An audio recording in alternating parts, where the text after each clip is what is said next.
So you get home from work, you're freaking exhausted, you don't want to create today, and when you do make art, it's just a flop anyways. Sound familiar? Well, as you watch me draw this, learn what's really going on beneath the surface and why you can't make art after your work. And to help you, I'm going to give you a framework that by the end of this video will help you make progress, make more art, and make yourself happier. Because be honest with yourself, not creating is eating you alive. Now, at the crux of what prompts me to make this video for you today is just the fact that I struggled with this topic for years. I would come home from work, I was absolutely slain. I would just want to go ahead and just chill out, just relax. And these are things that we are going to talk about today and why that happens. And I went through a dark period, I would call it the dark period of my art life there, where for like 3 years, I just didn't create anything at all, or I would barely create anything unless it was for work. And what that exposes for you is something really tragic that I really wanted to go ahead and give you a little bit of relief from, my friend. And look, if you're new to this channel, my name is Sean, welcome to the Art Mentor. And to help you out with this, I created this framework. And I call these the shackles of after work creativity because we all go through them, especially when you're working full time, or if you're just gonna start doing this soon, whether or not you have an art job or not an art job, we all equally struggle with this one. And this is going to unearth a lot of things that nobody will tell you and nobody else will talk about, because part of the reason why you can't make art after work is because you've developed an unhealthy relationship with work and what it means and what it should do, because honestly, work should help fuel your passions, not snuff them out. You want to stay creative, right? And you've got big art dreams I want to help you accomplish right here. So everyone, let's go ahead and let's bust into the first shackle that's holding you back from being creative after work. Well, what we tend to do is we tend to pour a lot of energy and a lot of focus into pursuing those tasks and completing that which is asked of us. And have you ever really stopped to think about why that is and why you can so easily do that, but you can't do it for yourself? We'll talk about that a little bit more later. But at the forefront of this, what I want you to kind of understand is the first shackle for why you can go ahead and give everything that you got to your work versus your artwork is that it's a distraction from your real life. And especially for those of us that live in adverse circumstances, those of us, in other words, that live in more challenging life circumstances where you have to deal with a lot, if you live in conflict with other people, and be honest with yourself too. Like, if you're somebody who lives in a lot of chaos, when you get to go to work, it presents to you something that you don't have. It has structure, probably has some organization. You probably have duties and responsibilities, and we'll talk about how you can better manage that as well, as aside from just your artistic ones that you want to do when you get home. But then you're released from work at a certain time. And I've thought about this myself too, when things were not the easiest for me, when my life was far from what it is right now, and how just having that structure, it's very much like school. If you don't know this, there's a lot of kids that actually don't want to go on spring break and school breaks and holidays. They don't want to. And in fact, if you actually look at schools, you'll find that the most amount of fights and belligerent student behaviors always coordinate perfectly with when there are long recesses from actual school activity. It's the same thing with your work, y'all. Because just to be honest with yourself, right? You don't have to think about those things that are stressing you out. You don't have to think about your bills. You don't have to think about your debts. You don't have to think about your kids. You don't have to think about your partner that you just got into a huge argument with last night and the last 10 nights as well. You don't have to think about how your mom and dad are pissing you off. You don't have to think about everything that you're not doing, everybody that you've disappointed by being an artist and all that stuff, right? You don't have to think about that. And so work proposes itself as an interesting panacea from that. In other words, it provides you some relief from having to think about that because you have other things to do there. And that's why it's so hard when we get home to actually channel that and put it back into ourselves. And so, my friend, if you're struggling with this, here's what I first off want to let you know is that you cannot separate the art from the artist. If you, the artist, are suffering, if you are going through difficult times, and you are not challenging those circumstances and addressing the issues that are actually plaguing you, you are not ever going to feel creative because you're not optimizing that emotional space that you need for it. And I understand that obviously this is asking a lot up front for you. I'm asking you to go ahead and have hard conversations. I'm asking you to also go ahead and really challenge the people whom maybe don't support you in the way that you want and need to. But I'll tell you this 100%. You will absolutely never gain the support of people that you never challenge and you never speak up for yourself. Otherwise, the life you live right now will be the same life you're going to live in 30 years. Do you really want that? Because it's definitely worth it for you to go ahead and unshackle yourself from this one. Another big realization I once had, once upon a time, is that when you're at work, like, let's be honest, like, if you're somebody who can actually make things happen, and tell me, like, are you a reliable person? Being a reliable person at work, I feel, often sucks. Like, people rely on me, and I've been in those leadership positions as well, where people need to come to me or need to pick my brain or I need to speak up for it. And I often find that to be a little bit of a curse, because at the same time, especially with wanting to stay creative and keep your art alive, the issue that you're going to run up against is that it's easier for you to go ahead and make progress at work versus make progress at home. And when you sit down and think about it, and I've had these conversations with other people in my life where they're like, well, Sean, well, how come you can do more at work than you do here or in this circumstances or in that? And I'm like, because it's easier. It really is. There are definitive things that I do and definitive things that I don't do. Like, I can't just say to my wife at home when she's like, hey, Sean, can you help me out doing the laundry? I'm like, whoa, that's not my department. All right, I can't pull that card, you know? I mean, I guess I could, but I mean, that's not gonna make life any easier, is it, guys, right? So when you're at work, you have clearly defined roles. You have clearly defined departments. Everything is compartmentalized. In other words, you are only responsible for a finite amount of things. You do this, and you don't do this, and you don't do any of that. You work to your pay grade typically, right? And so think about it. It's so much easier for you to be that shining star at work.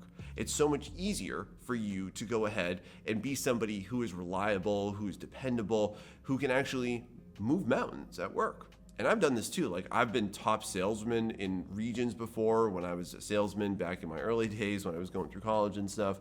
And I think about, like, how is it so easy for me to do that? And then as soon as, like, I started to have a family and I started to, you know, be a married partner, and why was this harder? Why do people sometimes even say to themselves, and tell me if this is you, have you ever said to yourself that, like, well, man, I wish I could just go back to work, or it's so much easier at work? Well, this is why. It's easier for you to go ahead and make progress there than it is for you to make progress at home. It's a heavy realization, right? And so if this is you, if you are in this boat, my friend, can I offer you some guidance on it? Because I really want to help you here. Number one is that I think that what you need to do, you have to assume the fact that art is going to be a major component of your life, and also accept the fact that you are going to be imperfect. And what that means is that I would recommend that you just really dive into your sessions. Even when you're frustrated, even when things aren't going optimally, I just want to advise you, like, just create anyways. You having a sucky draw session 100 times is going to result in some beautiful things. You giving into that resistance every single time is always going to keep you exactly where you are right now. And usually all of those frustrations are going to compound themselves. And if you don't feel like you're making progress right now, well, as we go through the rest of these frameworks here, I don't think you quite realize what's at stake. Because even though you have to work full time, friend, just realize that you yourself in your own goals are the most substantial progress that you'll ever make, and you're just gonna have to do it over a longer time frame than you typically assume it will. All right, this next one. I'm gonna approach this gently, and tell me this.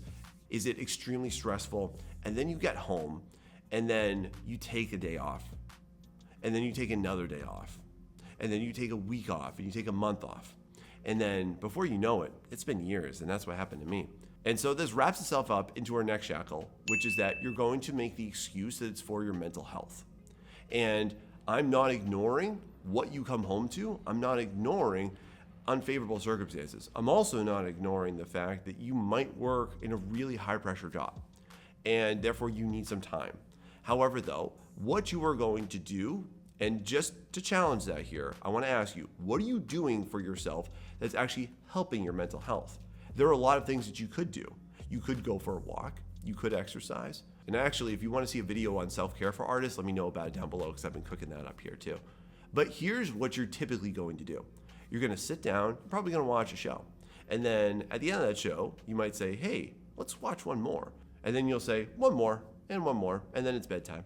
Or you'll go ahead and sit down and play some games, and you'll be like, I'll just play for like 20 minutes, I'll play for an hour, I'll play for 2 hours, I'll play for 3 hours. Then before you know it, whoop, your window's gone. Now you gotta go to bed and wake up and go to work again. And you'll say that that's for your mental health. At no point in human history has sitting in front of a screen ever helped anybody. Here's the reality, friend, and this is backed up by research, it's backed up by psychology, it's backed up by neurology.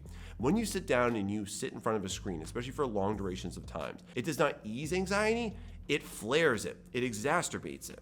What it actually does throughout your brain is it lights everything up. It's a stimulus overload, and you need to be a part of it, and you need to see it. And so especially too for you that actually go to work and then you come home upset every single day, right? What's the first thing that you're going to do? You're going to go ahead and whip out your phone. You're going to go ahead and turn on something. You're going to go ahead and play something, right? And what that is conditioning for you to avoid how you're feeling. You avoiding how you're feeling is never going to help your mental health. You actually addressing the issues is going to help your mental health. And so one of the worst misconceptions that we've all too easily accepted nowadays is that you just taking time to do whatever you want is somehow going to help your mental health. No, friend, you're avoiding it. You need to do the things that will make a difference. And no, friend, just so you know, you sitting down and thinking about your mental health does not make your mental health better. In other words, let me put this into another context. If I watch 100 basketball games, does that make me a better basketball player? Heck no, it doesn't. And you observing your feelings doesn't make you have better feelings. It actually makes you worse, just to be honest with you. And so what you want to do is throw yourself into things that will actually make you happier, actually make you feel more fulfilled, actually make you feel better, like what we're talking about today. This is not actually a real thing. This is not what you want. Can I just unveil this for you? You have an addiction to media. And a big part of that too is FOMO, because you're going to hear people at work say, oh, did you watch the episode? Did you play that game? I'm picking up this game. Did you go ahead and watch this? Did you do that? Did you play that? And that conditions you for FOMO. You just have a distraction addiction. You don't want to deal with the things. And your art is oftentimes, more times than not, more times than you want it to be, is going to fall victim to that. And so let me just ask you this. Are you really willing to go ahead and sacrifice everything that you want in this life for somebody else's dream? Because you're helping them fulfill their dream of people playing their thing, watching their thing, reading their thing, and you're avoiding your own. Think about how that's going to affect you in the next 20 years, because I guarantee you this. If you're still making this excuse in 20 years, you're going to be in the exact same place, the same or worse, and the only thing you'll have to show for it is that you're 20 years older. Is that what you want? All right, let's dive into a really deep one here that I think a lot of us can relate to. So tell me, are you somebody that works in a completely unrelated field to art? Are you working customer service? Are you working retail? Are you working just some sales job? Not to put it down, just kind of outlining it here, just to be clear on that one, okay? I've done all of these, by the way, all right? I've done manual labor, I've done customer service, I've done everything. And so all of these, what they tend to comprise and why you feel so tired when you get home from work is actually not that you perhaps are tired.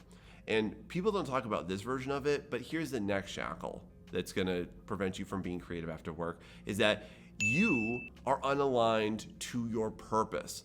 And one of the things that I've talked about in a previous video is that you, when you are constantly exposed to circumstances and you're constantly putting yourself into the line of something that has nothing to do with what your true passion and your true intentions are, and you don't see how they connect together, is that your soul starts to rot. And this is a vicious thing that will happen to you. And you will feel it. And if you're feeling it, I'm not putting down what you're doing. It's a beautiful thing that you're providing for yourself, you're providing for your family, and you're giving support to those who need it in your life too.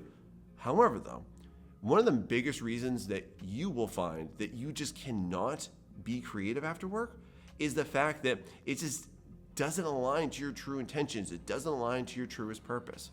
This is why your body feels like it is drained, because it is drained, because it's been leaking. You want to be creative. You want to create. However, though, you have to spend the majority of your day doing some task and collection of tasks that absolutely do not light you up, do not set you on fire, do not actually satiate that creative itch, right? And it's because of that I need to encourage you that is not an excuse for you, nor is it a valid reason for you to not create that day just because you don't feel like it. What I would encourage you to do is when you feel that, realize that's a trigger point for you to create. You hate your job? Awesome. I want you to anticipate it every single day. Hey, I just got to go ahead and do this, and then I get to go ahead and work on my project. I get to go ahead and work on my freelancing. After work, I get to go home and do what I want to do because I've been sitting here in this cubicle doing things that absolutely piss me off, and I can feel myself rotting in this chair. Because what we don't talk about is that oftentimes this is where people just give up. This is where people just give into the fact that they think this is all that they have to offer and this is all life is going to be. And that is true, but only if you accept that reality. And if not, then I really would seek you to challenge it and to not give into it, but just realize that that is a reason for you to be creative after work and realize that your exhaustion is not a physical exhaustion. From a neurological perspective, your brain doesn't really recognize it any differently or perceives it the same. And because of that, that's how you need to oppose this and free yourself from this shackle.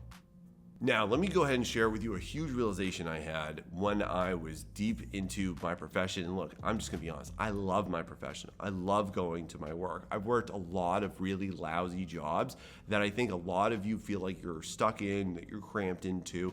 And I'm not coming from a place of like, oh, things are so much better now. But I even have to realize this, even if you land your dream job, the next shackle that is going to really hit you hard and keep you held back is the fact that you are putting all of your energy into someone else's dream and not yours. And here's what I want to represent this with, okay? Obviously, I don't want you to give up at work. I'm not saying that you shouldn't try. I'm not saying that you should put yourself out there so that you could potentially lose it and lose your income. No, not at all, friend. But I just want you to go ahead and put things into perspective here. And this is especially true for those of you that are people pleasers, people that can't say no. Am I talking about you? And so one of the things that I realized in my career is that, in any career, you just can't do that. Doesn't matter what type of job it is. If you're putting all of your eggs into someone else's basket, you don't have anything to feed yourself with. Let's be honest here. Even if you're a rock star at work, and we'll talk about that in a second too, because I really want to address that.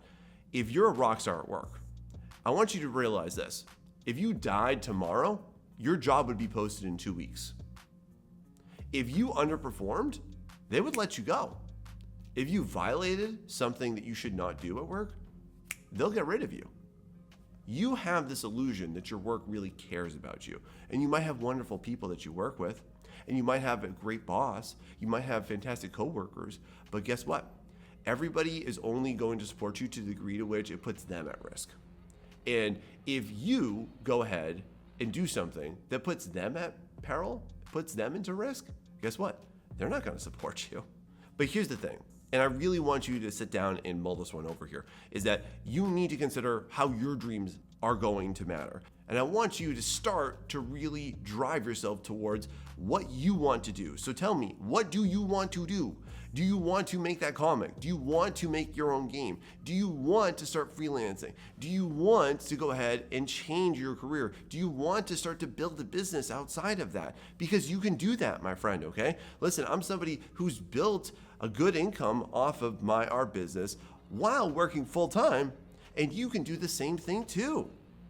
And if you want to learn how to do that, make sure that you hit that like and subscribe, because I'm going to come at you every single week with hard-hitting advice just like this that will actually help you and make a difference in your life, friend, especially if you're running into this brick wall called working full-time and being creative.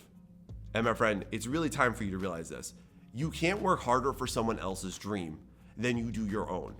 They don't care about you, and you are a piece of it. But your dream is a piece of you. And no matter where you go and what job field you work in, that can't be replaced. All right, so one thing that I used to feel, especially when I used to work in customer service, I used to work in retail, and then when I shifted over to another field too, I used to just kind of feel like I wasn't using my brain that much. Do you ever feel that way at your job? You get given tasks, you get given chores, and maybe they're easy. they don't require a whole lot of brain power. And so the next shackle that we have to unbind you from, my friend, is the one that you are actually tired, not because you're tired, but because you have unchallenged exhaustion. And here's what I mean by that is, especially, just kind of understand this, your brain wants to be utilized. Your brain wants to be used. It wants to be pushed, okay? And to an extent, what you feel when you are not actually using your brain cells enough, when you're not being challenged, when your brain is not being utilized to anywhere near its capacity, it will just start to shut down. You are actually very easily, by the way, going to train yourself into not needing to think. And you've probably seen people at your work, right? Or you know people. You ever see people that like just the lights are on, but no one's home? There's like this vacancy in their eyes and their expression, the way they think, like it's a pain for them to rub two brain cells together. Well, most of the time it's just because you're not challenging yourself. And so for that reason, my friend, this is all the more reason why it is so valuable for you that when you get home, that is your challenging time for you. And so this might even be your opportunity to therefore say when you get home, oh, well, I only want to do easy things. I only want to do sketches. I only want to do studies. And I can't make this and I can't make that. And it's going to present itself as like, well, I can't challenge myself to do this. I can't challenge myself to try something new. I can't challenge myself to go ahead and create the art that I want to create. And that's because you've programmed yourself, and you've been programmed too through your work environment, by the way, to actually resist challenge. Have you ever thought about that?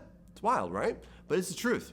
And so, my friend, what I would advise you on to unshackle yourself from this one is very simply, you have to design challenges for yourself creatively. You have to go ahead and make sure that you are actually growing, that you're making progress, that you're doing little things. And I'm not even saying that you need to go ahead and make art every day. I don't make art every day. But here's a simple suggestion for you. A very simple outline for you is just don't go 3 days without being creative. Also, we'll take a look at other things that might be time sinks in your life that you could actually go ahead and redirect that time back towards, because again, you're going to feel more satisfaction from doing other things instead of challenging yourself creatively. But my friend, I also want to challenge you on this too. Is it really worth it for you to continue that laissez-faire attitude at work when you get home? Because if you don't care about your creative life and you don't care about your upward trajectory in life, who do you expect is going to help you do that? Because it's not going to be your job. All right, so here's one that I am going to go ahead and present to you from a personal note, because I think that this presents itself really fantastically. It's going to give you a big illusion of grandeur, and you're really going to like it. And if you have a job, do you like your job? Do you get recognized at your job? Do you have people that really look up to you? Are you the type of person people come to for help, advice, feedback, whatever? Do you feel valuable at your job? Okay, so this next shackle that I really want to go ahead and release you from, my friend, is this idea that you are able to feel more fulfilled at work than at home. So in my personal experience, I've been recognized for being top salesman. I've been recognized at my job for teaching very well. I've been recognized with my students winning national awards and regional awards and local awards. I've been recognized as well for like creating artwork for the community. And as somebody that like prides himself on working hard, the danger in that is that you are going to develop this construct where you get a lot of validation at work. And maybe you don't get any validation at home. Maybe people talk to you terribly. Maybe you don't have anything going on at home. Maybe you have people that are actively working against you, trying to sabotage you, or at least trying to destroy your mood. I've dealt with that too. And so it's because of that it's really easy for you to dive into work and be a total success. And so you will find no shortage of people that are absolute rock stars at work. And then they come home and they're nothing. And I'll tell you, I've even felt this too. Like once upon a time, like I used to feel just so exhausted every single day I got home from work, and it was tough for me to want to play with my kids. And I felt so guilty over that. And so when I really mulled this over, what I realized is that it's very easy for you to just crave that validation at work because it's readily given to you when you're on your own time You have to build those systems. You have to build that. And if you don't get that recognition, well, then guess what? You're going to do other things that don't matter. And you're going to shut off your brain, and you're going to want to do things that will just siphon your time and attention away. But here's the thing I really want to break down for you. You have to care more for your life than someone else's life. You have to care more for your life and what you are doing, because here's the reality, friend. Your disappointment is leaking into the person that you are becoming and the person you've created. In other words, you are showing up as a worse person emotionally, physically, and financially, simply because of the fact that you're putting all of your eggs into that work basket and you're not trying to build something for yourself.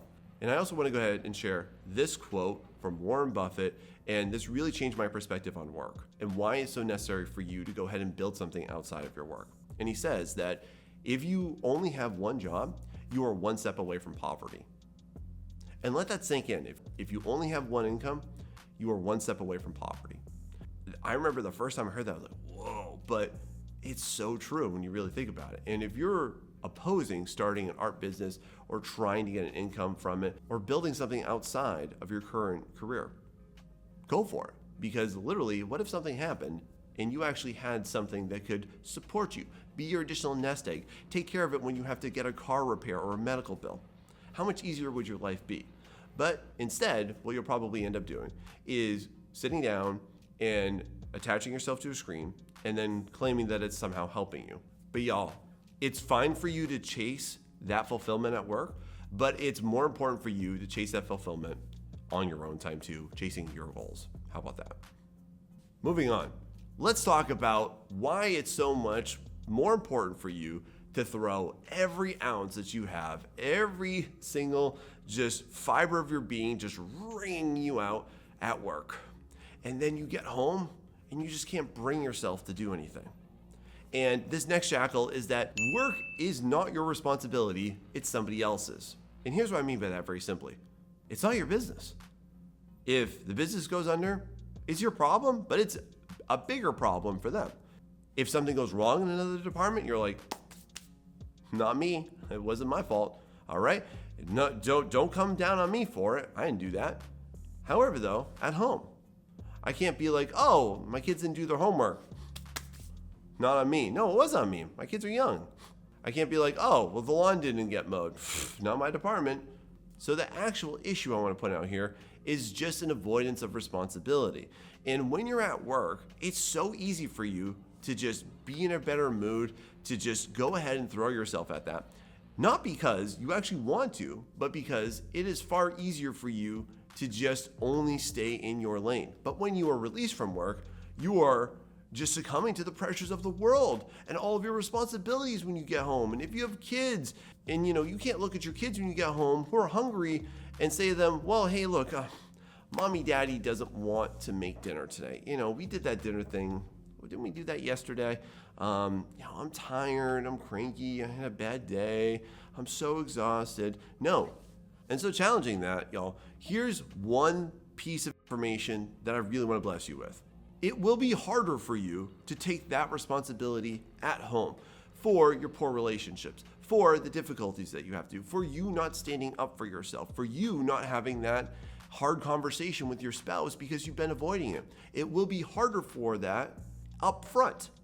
But the more that you dive into that and the faster that you act on that, the greater it will become easier for you to take responsibility for your life in a more positive role, where you'll be able to be empowered and say, because I did this, this happened. Because I had that hard conversation, now we're good. Now we have a better relationship. Now I recognize that when I get home, I have time for my kids. I have energy for them. I make sure that I don't deplete all my tanks at work just because it's easier for me.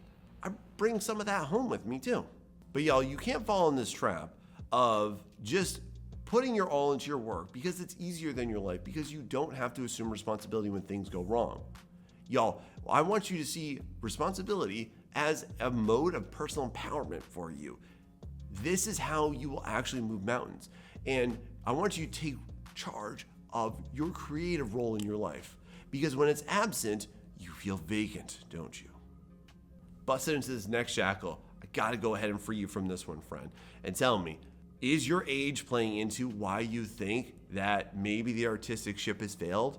Are you like me and you're over 30 and you're like, oh my God, my whole life is a waste. Look at these 16-year-olds and they draw magical, beautiful stuff. I can't compete with that.